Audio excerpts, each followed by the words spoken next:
Distaste. Zara Tindall angrily blew off the lid on Meghan Markle's lies, "Leave my mum alone."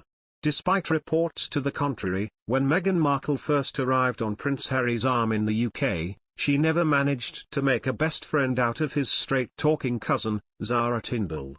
And when Zara, 39, heard Meghan and Harry's claim that a member of the royal family made racist comments about their then-unborn child, Archie, now almost 2, sources say she saw red. Zara knew who they were referring to, her mother, Princess Anne, and playing the race card against her was unforgivable, says a source. Her mother is no racist, though she did have some valid concerns about whether Meghan was suitable for Harry, and fears Meghan had done the number on Charles and the Queen. Because of this, Zara never trusted Meghan, the source adds. Now it seems Zara's suspicions have proved right. Royal expert Lady Colin Campbell recently alleged that the pair were referring to Princess Anne when they spoke of a mystery royal racist, but denied Anne's dislike of Meghan, 39, is racially motivated. The Sussexes have claimed a relative of Harry's said there were concerns and conversations about how dark his skin might be when he's born and how dark he would be. Lady C claims it was Princess Anne.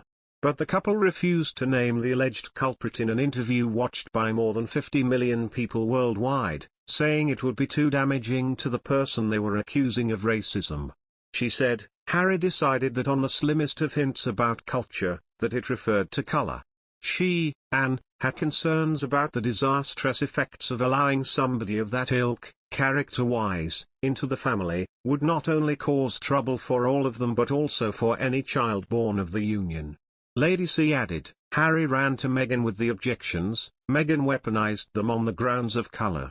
We are looking at people who are very eager to spot a slight where doubtless none exist." But Lady Colin has told her own podcast, Chatting with Lady C, that they were pointing the finger at Princess Anne, unfairly, and it was a misunderstanding in a discussion about the cultural differences between Brits and American. There were no concerns about Meghan's color, says Lady Campbell. Princess Anne was rightly concerned that if the marriage proceeded and there were children there would be huge problems, not because of Meghan's color, but because of Meghan's inability and determination to remain unable to appreciate the cultural differences. She added that Anne was concerned that Meghan may not actually have respect for the institution into which she was marrying, and the family in which she was marrying. Meghan and Harry have used that genuine concern of a loving aunt, knowing that because she is down to earth, experienced, modest, intelligent and sensible, and that you cannot make a sow's ear into a silk purse.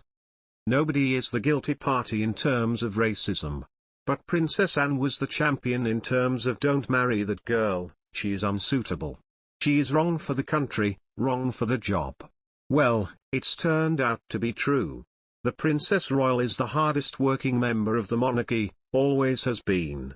And for Meghan to come along and undermine that makes Zara's blood boil, our source adds. The Duke and Duchess of Sussex will never be invited to their Gatcombe Park estate again if Zara has anything to say about it.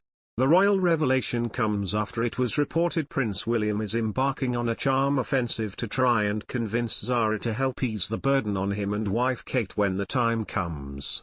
William is acutely aware that his own father has 3 siblings, well, 2 now that Prince Andrew has been stood down, to help shoulder the load of public engagements, says a source. But when Wills is Prince of Wales, he can no longer count on Prince Harry. In the meantime, he's trying his darndest to convince Zara Tindall to help him out.